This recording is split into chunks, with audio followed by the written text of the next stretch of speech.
Informativo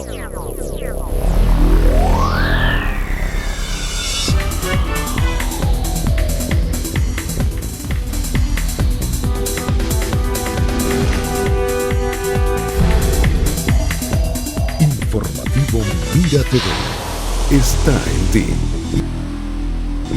Amigas y amigos, sean todas y todos bienvenidos a la entrevista. Como siempre, un verdadero placer contar con su amable audiencia. Hoy nos complace presentarles a nuestro invitado. Se trata de Cristian Chirinos Duque. Él es secretario nacional de organización del partido político Soluciones para Venezuela. Es abogado, analista político, con estudios en telecomunicaciones. Además, con curso de posgrado en Derecho del Trabajo, maestría en Derecho Administrativo y funcionarial en la Universidad de Salamanca y en la Universidad de La Rioja en España. Pues ha sido miembro de sindicatos de trabajadores de diferentes instituciones en Venezuela, entre ellos en la CanTV, en PDVSA, es profesor universitario y, bueno, una persona muy activa en cuanto a lo que se refiere al derecho de los trabajadores. Hoy viene como director, también ha sido director de planificación del municipio de Chacao y hoy viene como secretario nacional de organización del partido político Soluciones para Venezuela, un sector de la oposición que no se suscribe a, por ejemplo, la línea que ha manejado Guaidó, pero que tampoco se suscribe obviamente a las del gobierno y tienen una tesis central que es la que vamos a plantearles a ustedes en este espacio. Bienvenido. Cristian, muchísimas gracias por estar aquí. Gracias por la oportunidad y bueno, buenos días, buenas tardes a todos.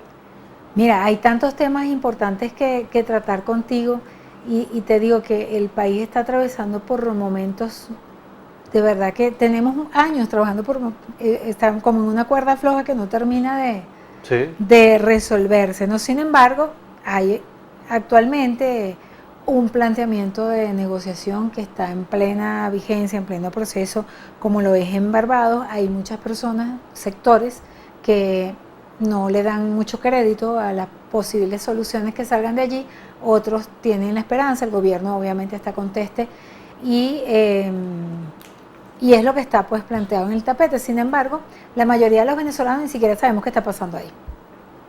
Sí, yo en principio, bueno, gracias por la oportunidad. Nosotros en Soluciones para Venezuela hemos planteado, más que una tesis, hemos planteado recuperar la política venezolana. Y la política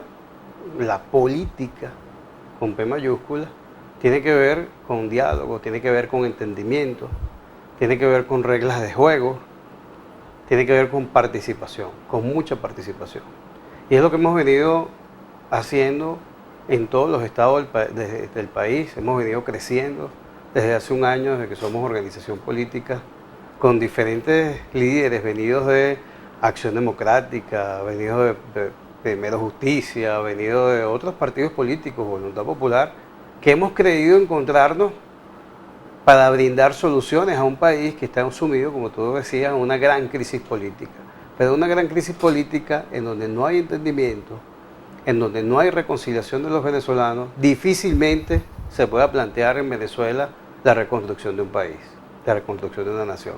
Entonces, estamos atravesando momentos muy interesantes. Históricamente estamos siendo protagonistas de cómo los venezolanos nos venimos reencontrándonos a través del diálogo, reencontrándonos a través de actividades públicas, reencontrándonos a pesar del dolor que significa perder diariamente en la diáspora venezolana 10.000, 15.000 jóvenes o que forman parte de la población económicamente activa y verlos en otros países tratando de sobrevivir.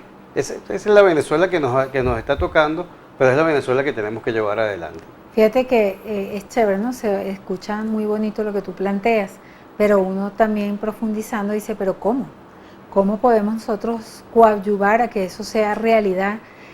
Considerando que a veces, por ejemplo, este cuadro de negociación, uno percibe que hay un sector de la oposición que está y hay otro sector que no está participando y que el gobierno tiene y ostenta el poder y todo lo que pudiese ser tangible para los venezolanos en este momento. Sí, ahí hay un proceso interesante de diálogo que viene además después de la venta de mucho inmediatismo. a los televidentes, a nosotros mismos, les puedo decir que nosotros llevamos 20 años de propuestas de salida inmediata, de siempre la última guerra final, de la fecha tal, pero nunca de un plan sistemático verdaderamente democrático. Yo particularmente he hecho mi mea culpa. En el 2002 nosotros estábamos en la refinería El Palito y los trabajadores decidimos parar la refinería en un momento cercano al 11 de abril y lo hicimos por la democracia, arriesgamos nuestras vidas, arriesgamos trabajo, arriesgamos puestos, empleos. Que Todas en ese esas momento cosas eran han pasado por importantes. falta de liderazgo, Y ¿opinas tú? yo creo que por falta de un plan sistemático verdadero de reconstrucción, de ganas de reencontrarse con el país.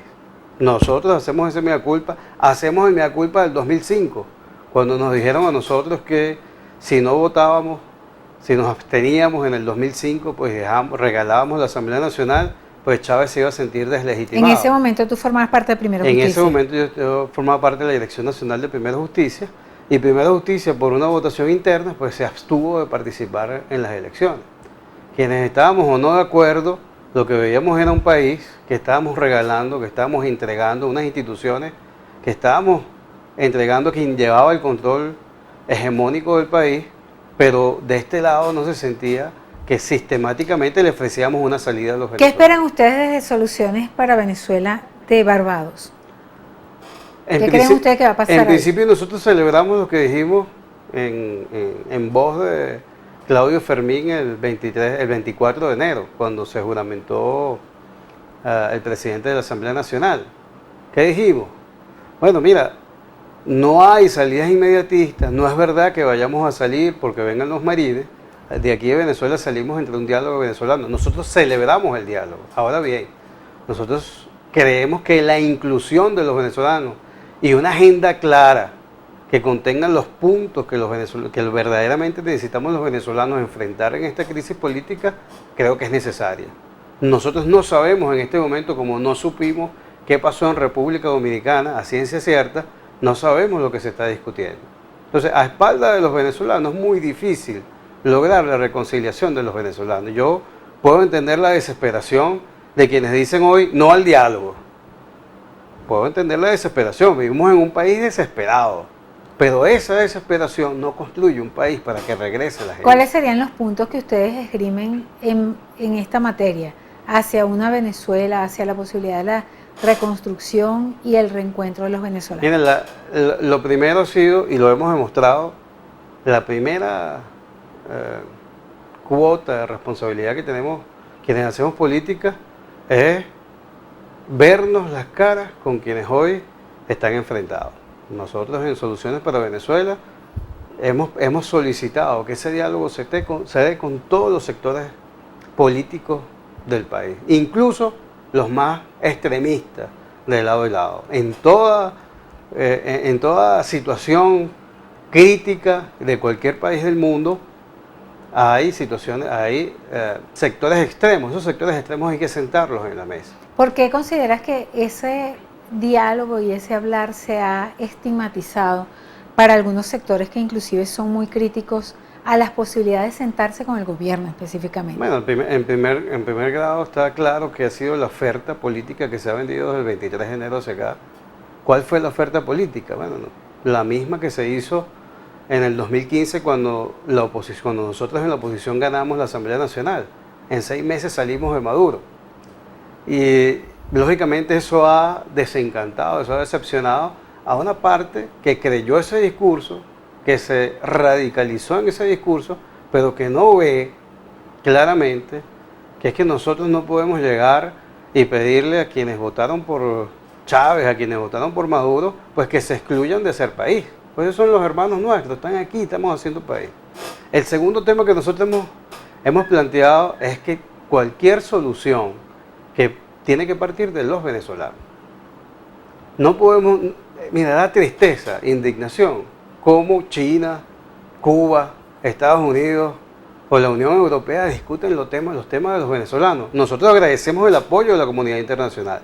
No hubiésemos llegado aquí sin ese apoyo, pero una cosa es el apoyo a los dialogantes y otra cosa es intervenir en esas negociaciones. o intervenir en temas de Estado. Nosotros tenemos 20 años reclamándole al chavismo, reclamándole a quienes han llevado al gobierno la intervención de Cuba en la política nacional.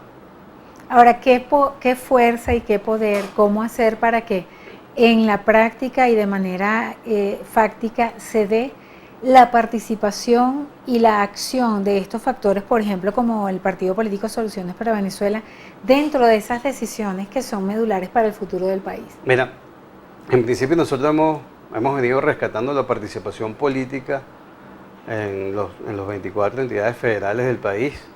Luego hemos planteado que además de que esa discusión de ese entendimiento entre venezolanos sea soberano, además de que esa discusión entre venezolanos esté dentro de los márgenes, del margen de la Constitución, también hemos planteado, quizás más trascendental aún, que haya una consulta popular.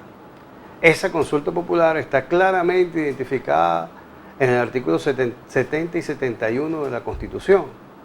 La posibilidad, mira, no nos ponemos de acuerdo, dejemos que el soberano se ponga de acuerdo. ¿Quién es el soberano? Pues cada uno de los electores del país.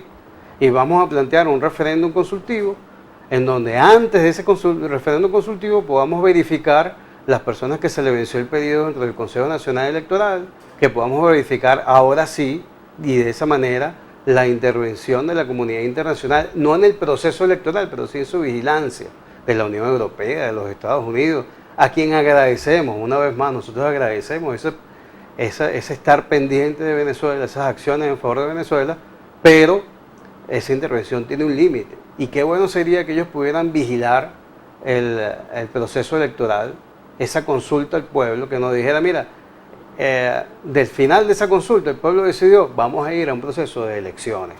Y todo eso está dentro de la Constitución. Mientras los políticos están viendo a ver qué pasa, el pueblo está pasando necesidades. Correcto. Muchas penurias a nivel económico, a nivel de salud, de alimentación, bueno, y otras. ¿Qué se le dice a la gente que, bueno, hay que esperar que esto, hay que esperar de aquello? O sea, ustedes como políticos, ¿cuál es el argumento que llevan cuando hacen esas reuniones con las personas en sus casas, en las comunidades? Por eso es que esa consulta popular es urgente, porque de esa consulta popular también dependen ciertos planes sociales de emergencia que nosotros tenemos que acometer. Que no basta el tema de la ayuda humanitaria, bien bueno que se dé, pero no es suficiente como se vendió.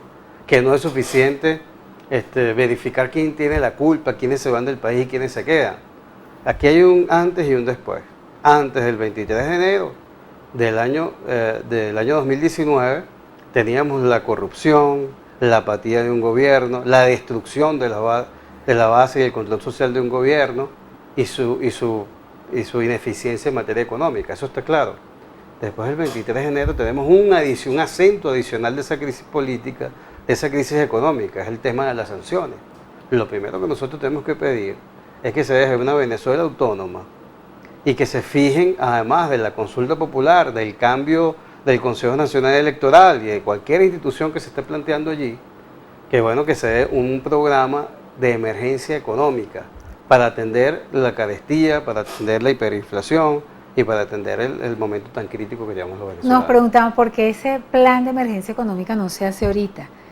Cristian, tú has formado parte de los sindicatos y de lo que significan los trabajadores de la industria petrolera, y hay quienes aseguran que precisamente la posibilidad de sacar a Venezuela adelante es revertir lo más rápidamente posible el daño que se le ha hecho al funcionamiento de PDVSA. Correcto. Eso, ¿cómo lo observan y cómo lo analizan ustedes desde la perspectiva precisamente de los trabajadores y lo que ha pasado, que históricamente tú lo conoces muy bien? Me gustaría que nos hagas ese análisis en la próxima parte de este espacio y les invitamos a ustedes a continuar allí con nosotros.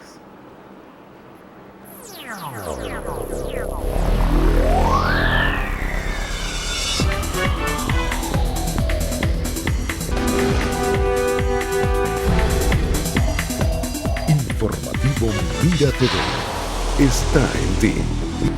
Continuamos en la entrevista. Hoy estamos conversando con Cristian Chirinos Duque, secretario nacional de organización del Partido Político Soluciones para Venezuela, abogado, también ha estado vinculado a los temas del sindicato de varias empresas estratégicas en nuestro país, como la CanTV y PDVSA.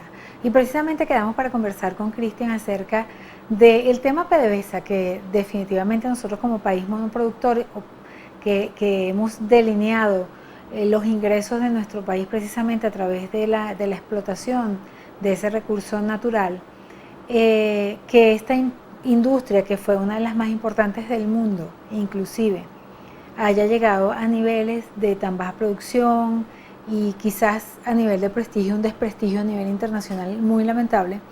Y bueno, la funcionabilidad, ¿no?, que lamentablemente está hacia la baja. Cristian, tú has estado vinculado a este tema. ¿Qué nos puedes señalar en cuanto a la posibilidad de revertir estos daños que se le ha causado a esta industria?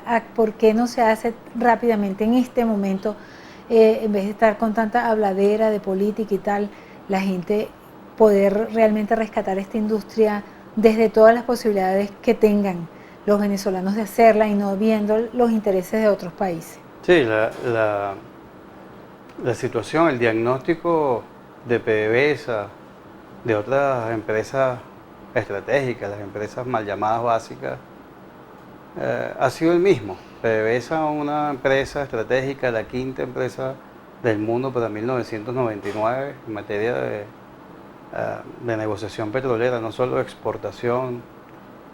Bueno, pasó a ser en este momento que quizás una de las últimas empresas. De 20.000 trabajadores se pasó a cerca de 200.000.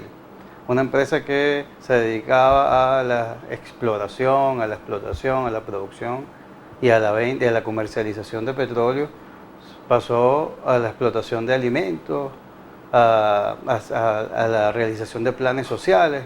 Y no era que no lo necesitara la Venezuela de principios del siglo, sino que era inconveniente para una empresa. Y no era el rol, pues. Para asumir un rol que no le convenía, que no le competía en el país. Y tampoco le compete al Estado la intervención de las otras empresas. Ese diagnóstico ha sido hecho por analistas, expertos petroleros, por quienes hemos trabajado en la industria. Ahora, ¿cuál es el tema? Bueno, además de que en la diáspora se nos han ido mano de obra calificada, incluso científicos del área petrolera en Venezuela, porque a producir en otro país. Esa nómina tan grande, ¿quiénes son las personas que están? Bueno, esa nómina tan grande ahora es parte del clientelismo político.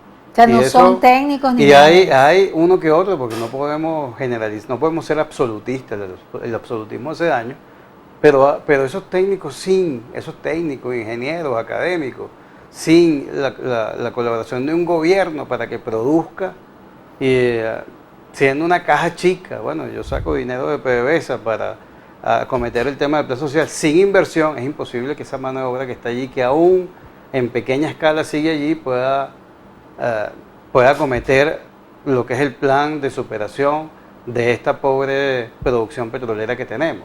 ¿Y qué crees tú que se puede hacer? Hay mucha mística, pero no hay esa intervención. Quizás eso es un tema del diálogo.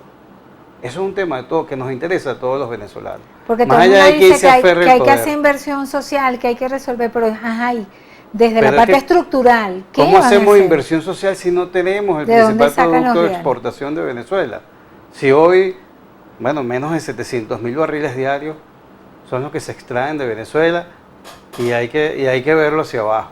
Entonces, cualquier plan que nos han vendido, por ejemplo, ahorita el presidente de PDVSA hace 3 meses anunció un plan de que vamos a pasar de 1 millón de barriles, como dicen ellos, a 3 millones de barriles. Eso es imposible. No hay posibilidad en un país, en un año, de pasar de 1 millón de barriles a 3 millones sin la inversión que usted tiene que hacer. Y nada más en ese proceso de inversión, levantamiento del parque de refinería, levantamiento del parque de exploración, levantamiento también de la recuperación de clientes que hemos perdido a nivel de comercialización del petróleo. Eso no se hace en un año.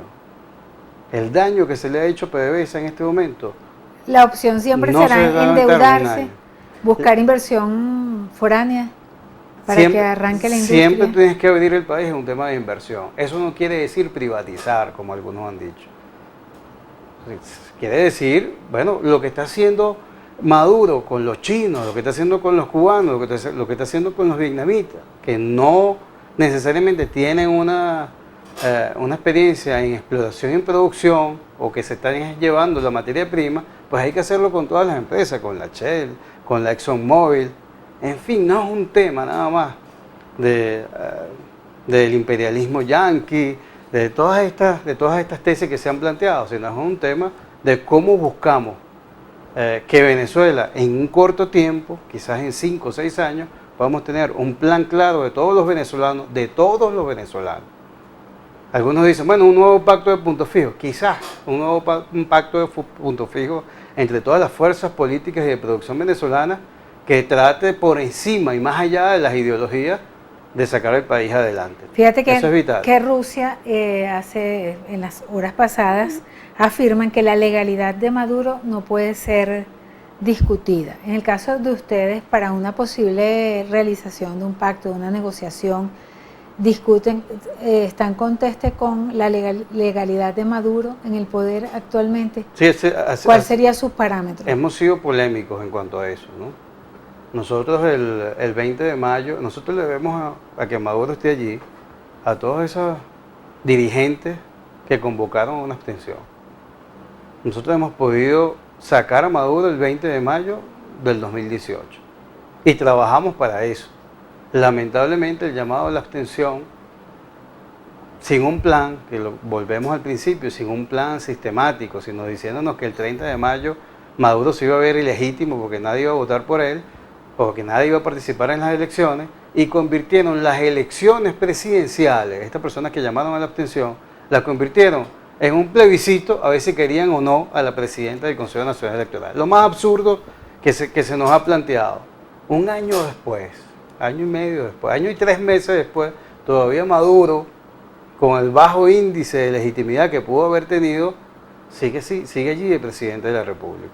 Es verdad que está perdiendo sus votantes, es verdad que perdió su pueblo, es verdad que perdió parlamentarios, es verdad que ha perdido apoyo dentro de la Fuerza Armada, pero sigue siendo el presidente de la República. ¿Para soluciones para Venezuela vienen con un plan o simplemente es un partido político haciendo estructura para votar, para nosotros venimos primero, el plan nuestro es nuestra convicción democrática. Nosotros creemos en ese entendimiento y ya empezamos a entendernos con fuerzas divergentes, tanto de la oposición, de lo que ya era la llamada resistencia, como del chavismo crítico. Y hemos empezado a reunirnos en función de presentar un plan programático que ya nuestro presidente Claudio Fermín lo ha planteado claramente, el tema de ponernos de acuerdo entre todas las fuerzas políticas para ir sacando a Venezuela del tema económico. Atender el tema económico para nosotros es prioritario, atender el tema de los venezolanos en la diáspora. Mire, hay un detalle que se me había pasado del cuadro anterior, y es que hay 93.000 venezolanos hoy esperando el asilo en los Estados Unidos. El TPS, famoso TPS que prometió Trump, hace un mes dijo que no se lo iba a dar. Y tenemos 93.000 familias aquí que dependen de esas remesas. Bueno, verificando qué va a pasar con mi hijo, qué va a pasar con mi hija. Esa angustia depende de un plan, depende de ponernos de acuerdo nosotros para acabarla. Y ese ponernos de acuerdo no es algo, no es utópico, no estamos hablando de algo fantástico, eso sí, no es inmediato. Lamentablemente ahorita 30 millones de venezolanos más estamos sufriendo, donde estemos, los que estemos aquí, los que estemos fuera del país. Exactamente. Pero, porque tenemos tremendo país que lamentablemente no tiene las condiciones. Mira, de la población económicamente activa en Venezuela es de 15 millones de personas. 4 millones de esas 15 millones se han ido del país. Y ya para finalizar ese trabajo que tienes de secretario nacional de organización del partido, ¿qué tal? ¿Tienen mucha gente? ¿La gente se está inscribiendo en el partido? Ustedes no quieren ser un partido de cuadros, sino de masa. Nosotros somos un partido popular. Somos un partido popular, somos un partido de masa. ¿Cómo va eso? Ese trabajo tuyo de organizar. Pasamos en un año de estar en 7 estados, de estar en las 24 entidades federales. Estamos ahorita en un plan de parroquialización del país. Estamos rescatando aquellos organismos que eran las juntas parroquiales que este gobierno eliminó. Pues nosotros estamos rescatando a quienes habían estado allí cercanos. ¿Y la gente se inscribe? ¿Hay inscripciones en el partido ahorita? Sí. Nosotros estamos en este momento en 311 parroquias a nivel nacional. Y ahorita para inscribirse en este partido, la gente sale en el Consejo Nacional Electoral cuando se inscriben, como otras organizaciones. Sí, nosotros fuimos O sea, a sí revalidar. tienen inscripciones. Nosotros fuimos a revalidar Ajá. contra el Consejo Nacional Electoral. Y cuando digo contra, es contra los obstáculos que nos pusieron, contra que nuestra gente tuvo que revalidar el partido político, somos un partido político activo, y legal y legítimo. Tuvieron que revalidar en las plazas Bolívar, al lado de las esquinas calientes donde estaban los colectivos. Nosotros fuimos a revalidar nuestro partido. Y eso hace un año, pues era difícil hacerlo. Imagínense ahora que hay problemas de transporte, que si usted va, por ejemplo, nosotros en el estado Miranda, lo que vivimos aquí, si usted va a Barlovento no puede pasar después de las 6 de la tarde por la autopista Gran Mariscal de ¿Por Ayacucho. qué? Bueno, porque sencillamente los colectivos, los pranes, no sé, tanto cuenta de pandillas que hoy pues han impuesto, al mismo gobierno le han impuesto un toque de queda. Pero no, es que no es a los ciudadanos, es que la Guardia Nacional de Venezuela, cuando tú pasas después de las 7 de la noche, te dicen no nos hacemos responsables de lo que pueda pasar.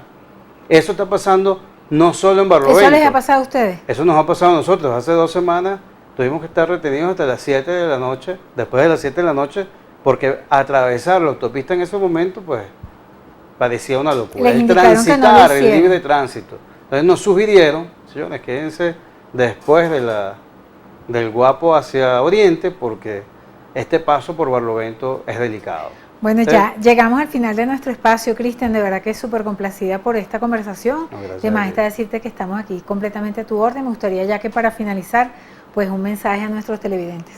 Bueno, mire, el mensaje es ya un llamado a la participación, un llamado a la sensatez y un llamado a la coherencia. El diálogo no puede ser solo entre las fuerzas políticas que están en Barbados, eso lo celebramos, pero impulsamos a todos los venezolanos, a todos los dirigentes políticos del Estado Miranda, por ejemplo, que nos están viendo hoy. Vamos a conversar con los que no son iguales a nosotros, con los que consideramos que no sean iguales a nosotros. Vamos a sentarnos en una mesa, creemos un plan para el Estado y para el país. Reunifiquémonos, busquemos la unión de todos los venezolanos y salgamos adelante. Muchísimas gracias, Cristian Chirinos, quien estuvo aquí con nosotros. Duque, tú no eres familia del presidente de Duque, ¿no? No. ¿Ah? No. ¿Y de Chirinos, del otro Chirinos? Del otro Sí. Chirino, sí. Ok. Y Cristian, bueno. La familia no se niega. Así es. Muchísimas gracias, Cristian Chirino Duque, secretario nacional de la organización del partido político Soluciones para Venezuela, estuvo hoy con nosotros. Por nuestra parte, les agradecemos profundamente su amable atención. A nombre de nuestro director, Antonio Brantes, y quien tuvo el inmenso placer de conversar con ustedes, de Isidro Pesa, les deseamos una feliz tarde.